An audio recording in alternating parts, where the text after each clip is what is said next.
Hi guys, welcome back to the channel. In today's lecture, we will study about the influence line diagram.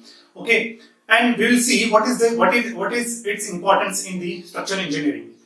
So, before proceeding to the topic, I would like to discuss a few things. Okay, in the previous lectures, we have analyzed the beam. We have analyzed the beam for the dead loads. Okay, we find shear force. What is the maximum shear force generated on the beam? What is the maximum bending moment is coming on the beam, and what are the external reactions generated at the supports? Okay, so what I meant by that is that if let us suppose this is our simply supported beam, okay, and in this beam, one load is acting W1, another load is acting W2, okay, and let us suppose this is the distance 1 meter, this is at a distance 2 meter, this is at a distance 1 meter. Okay. So for this combination of load, if these loads are fixed, okay, and I need to design this beam cross section. Beam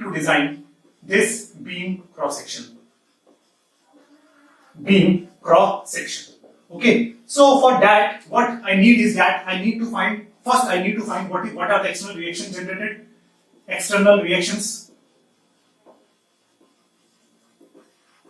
and then maximum internal reactions, okay, which is nothing but bending moment and shear force. Okay, for this positioning of load which is fixed, I will find what is the maximum bending moment and what is the maximum shear force. Okay, for that maximum bending moment and shear force, I will design my beam, and I will find that cross section area. So this is the thing in case of the fixed loads, when the loads are fixed at the point. Okay, but if we have some moving loads, suppose that this W1 and W2 are moving loads. Okay, and let us suppose if this W1 W2 are our moving loads, so we need to find the position of these loads for which maximum shear force and bending moment will what I meant by that is that if we need to find the position of these loads to find the critical load condition, or you can say that the maximum bending moment are generated for which position of the loads. Okay, maximum bending moment or maximum shear force. Okay, that thing I cannot say. Let us suppose if this is a section over here, okay, and let us suppose for the dead load, if the maximum bending moment is coming at this cross section, okay, and if I change the position of the load, I cannot say that the maximum bending moment is coming at this cross section, right? So what I need to find is that how the bending moment is influenced by these moving loads. That we will find with the help of the influence line diagram. Okay, how the reactions are influenced by these moving loads, or the shear force are influenced by this moving load, that we will find by the influence line diagram. That is the meaning of what is the influence line diagram. Okay, so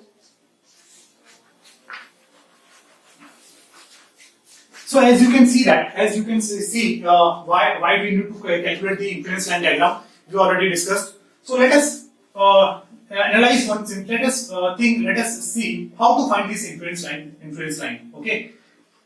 So let us suppose we have a simply supported beam over here. Okay, and one unit load is acting at this point. One unit load is acting on this beam. Let us suppose the distance is x, and this is the point A, and this is point B. Okay, we have support A and support B, and unit load is acting at a distance of nx. Right now, this unit load is basically our moving load. Okay, this is basically our moving load. Now we have to find how this moving load, how the movement of this load influencing the reactions at A, the reaction at B, and the shear force and bending moment at this cross section, let us suppose at this C cross section. Let us suppose this distance is A and this distance is B. Okay, if how the movement of this load is influencing the reaction at A, the reaction at B, and the shear force and bending moment at section C, right? So first we'll see how for this thing, for analyzing the influence line method, we'll have some one is direct method, Okay, in which we'll use the equation of statics. Equation of statics means summation fx0, summation fy0, and summation m0, right? And then we'll have some different method, that is Euler's-Grace law method. Okay, this is a very, very important method. Okay, we'll study this thing in detail. Okay, first we will see how to solve the problem with the help of the direct method. Okay, because this is a basic method and you should know it. Okay, so this is we'll study the first how to calculate the inference line diagram with the help of the direct method. Okay, so let us suppose this is the cross section of this is the simply supported beam, and W load is acting, unit load is acting at a distance of x, and this is A and this is B. Now we have to find what is the influence line for the reaction A. It means how the reaction A is influencing with the movement of this unit load. Okay, so for that, what I will do is over here is that I can write RA plus RB equals to 1. Okay, that is for the vertical equilibrium balance. Okay, now to find this thing, to find RA will be nothing but, if I calculate the RA will be is nothing but, and let us suppose this total length is L. This is L minus x. So RA will be nothing but L minus of x over L. Okay, into 1. So this is the expression for RA for the reaction at A. In terms of what you can say that in terms of x, in terms of the location of the unit load. Okay, so if I want to draw the influence line diagram for this thing, so if my load is acting at a point x, at a point x, so this is the expression. If my load is acting where x is equals to 0, if the point load is acting at x equal to 0, then at that location the RA will be 1. Okay, when the x equals to L minus L equals to 0, so at this point when the load is coming at this support, then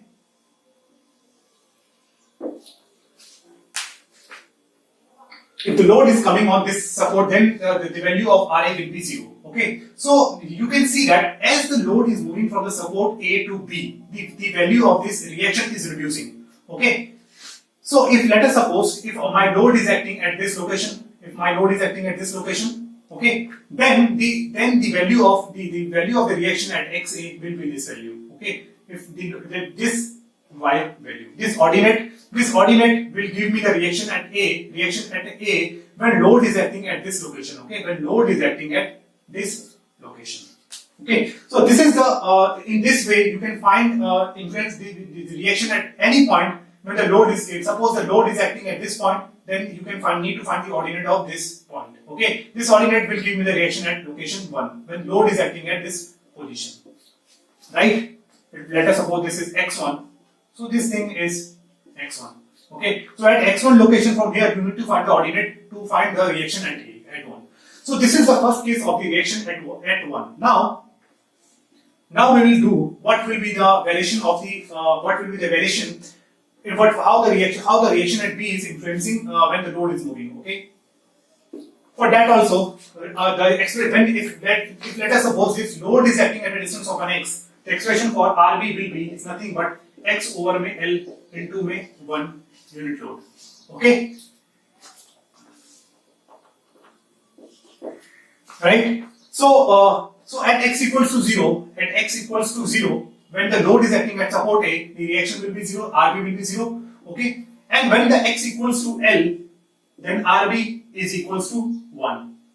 Okay, so the variation will be again linear variation, and at this location RB will be 1. Suppose if I need to find again at x1 coordinate, if the load is acting, unit load is acting at this location, x1 at a distance x1 from RA, then the reaction at B will be this ordinate. Okay, this ordinate. If let us suppose at x2 load is acting at an x2 distance from RA, then the reaction generated at B will be y2. Okay, this you can find with the help of similar triangles. Okay, similar triangles. So this is basically the variation of the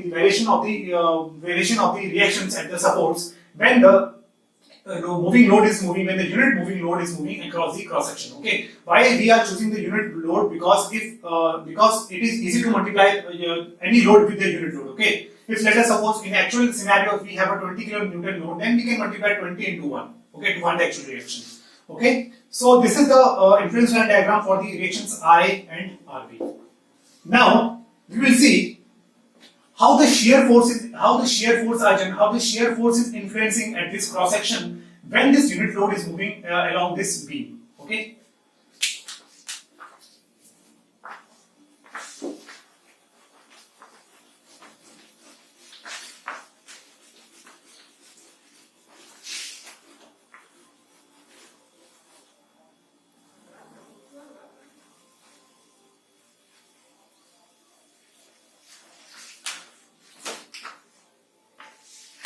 So this is again the simply supported beam. Okay.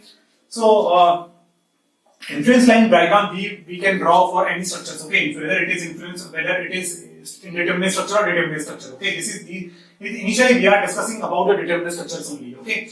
So let us suppose we have to find the shear force, the variation of the shear force at a cross section C, which is at a distance A from this support and B from this support, right? So now let us suppose one unit load is acting at a distance of x from this support A, right? And we need to find what will be the variation. Again, we will use the equation of statics only. So before that, we need to know that the positive shear force will be look like this. Okay, this is positive shear force, and this is the negative shear force, which we have assumed previously. Okay, and the sagging moments will consider positive. Okay, sagging moments will be considered positive. Okay, the sagging moments coming to the beam, they will consider positive, right?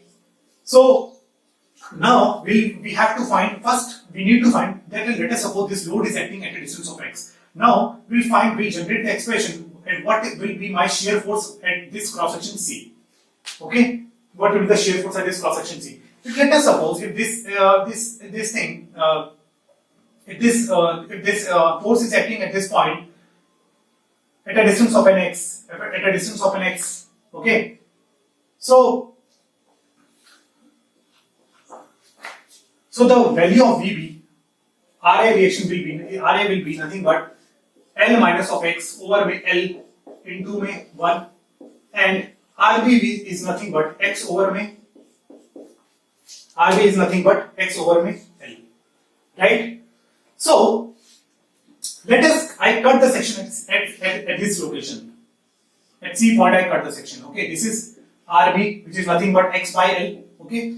Now to balance this force, I need to have some force here pe, x by L. Okay. So if I calculate the shear force at VC when the load is at a distance of an x, I can write VC equals to minus of x by L as per our direction. If this is the beam case, okay, and this here the load is acting upward and here the load is acting downward. So this is basically a negative shear force, right?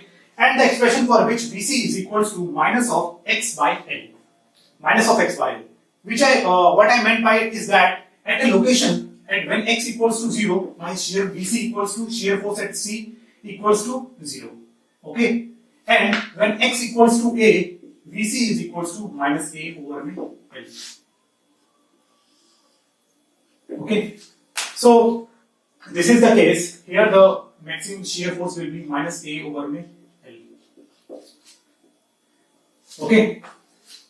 So when my load is up to C, when my load is acting just before the C, this is my shear force variation. Okay. Now again I will consider this case. Now I think I consider, let us suppose this x is acting at a distance of from here. Okay.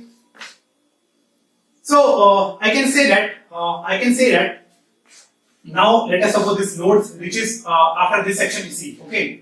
Previously the load is acting before this section, now it is after this section. If I am looking from the here, Okay. Now, if let us suppose the load is acting at a distance, a unit load at a distance x from this B. Now, RA will be x over में L into unit load, and RB is nothing but L minus of x over में L into unit load. Okay. So, if I need to calculate what will be the shear force at this cross section, I will simply say shear force. This RA reaction will be my shear force. Okay. If I again cut the section from here over here, at this here we have RA, and here I am having what again to balance this thing, again we have some RA force over here. Okay. So this is the case of the positive shear force. So our diagram will be above this line. Okay, above this line. So this is the positive RA. The positive RA means what? X by L. So our influence line diagram for this thing, if let us suppose at x equals to B. Now I am moving from here. It is B by L. So it will be generated like this, and x equals to 0. It will be 0. Okay. So there you can see that there is an abrupt change at this C location. Okay, what I meant by this diagram is that when the unit load is acting at this location, the influence line diagram for the shear force will look like this. Okay, when the load just cross this cross section C, the influence line diagram will become like this. Okay, why I have choose the RA reaction? Because it is easy to calculate from here. I can calculate shear force from this expression from here also, but because the calculation will become simpler. If I want to calculate shear force when the load is acting over here, it will be nothing but it will be RA. Okay, so this is the shear force variation. Shear force variation for at a cross section X when the unit load is moving. Okay, for the calculating the shear force, either we need to take position left from this cross section or at this cross section. At this center, our shear force is not defined. Basically, you can say that. Okay, so if I need to calculate shear force, it is just right to C or just left to C. Okay, when the load is acting at this position, the shear force generated at this cross section is positive. Okay, when the load is acting at this position, the shear force generated will be negative.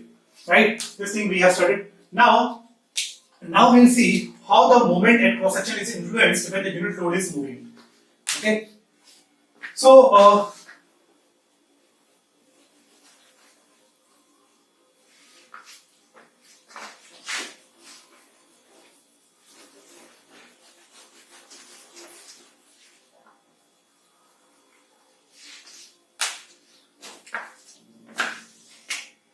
let us suppose I need to find what is the moment generated. What is the moment generated at cross section C when this unit load is moving? Okay. So let us suppose one unit load is acting at a distance of an x, right? So again I need to calculate the influence line diagram. So when the unit load is acting at an x, the RB reactions will be, RB reaction is nothing but it will be x over L into unit load. Okay, and RA is L minus of x over L into 1. Okay, so if I need to calculate the moment at C, so I'll cut the section at C over here. RB is nothing but x by L. Okay, to balance this moment at this section, the moment will generate like this. Okay, so it will be nothing but it will be again equals to x by L into B. Okay, so the moment at this location will be x by L into B. This is the force, and if I need to calculate it will be x by L into B. Okay, so x by L into B. So if our load, so if I need to calculate the moment at C, the variation of the moment at C is coming out to be x by L into B. Okay, so if and its value and it is coming positive. Okay, these are the cycling moments, so it is coming positive. So our diagram will start above this axis. Okay, it is x by L into B. So it will move like this. Okay, so at x equals to A, the expression will become AB by L.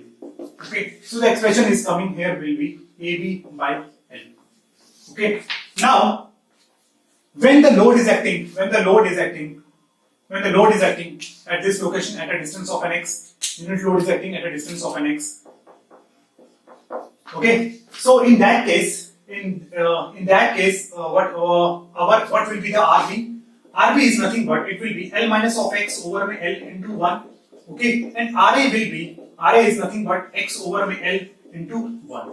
Okay, so this is the reaction generated at this location when the unit load is acting at this position, and we need to find the bending moment. Okay, now easy calculation will be what? If this is the RA reaction, RA will be nothing but x by L into 1. Okay, and the bending moment again at MC will be look like this. So it is a positive bending moment again. So x by L into x again at this location it will be again x. So x will be when the load is at B, loaded as a B. So the moment at this point will be into again AB by L. So when the load is coming at the center at an x, the moment generated at that point again will be equals to AB by L. Okay, this is the location of x by L when it is located at a distance. Unit load is located at a distance x from this support. Okay, so if this load comes at C, the reaction will become B by L RA. Okay, and the moment will become what will be the value of MC? Again, it will be B by L into A. Okay, so MC is nothing but AB by L. So this is again positive moment, sagging moment. Okay, so variation of this load, the moment generated will be sagging throughout the beam. If the load acts here, if this load acts over here. Okay, so this is the influence line for the moment. This is the influence line for the moments. Okay.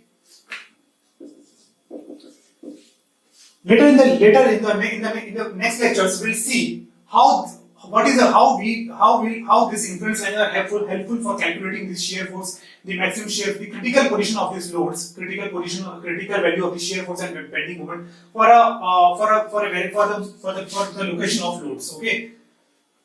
Now this thing is completed. So we have calculated the influence line diagram through the direct method. I mean, with the help of using equation of statics, we discussed about how the influence line diagram can be drawn with the help of the direct method. Okay.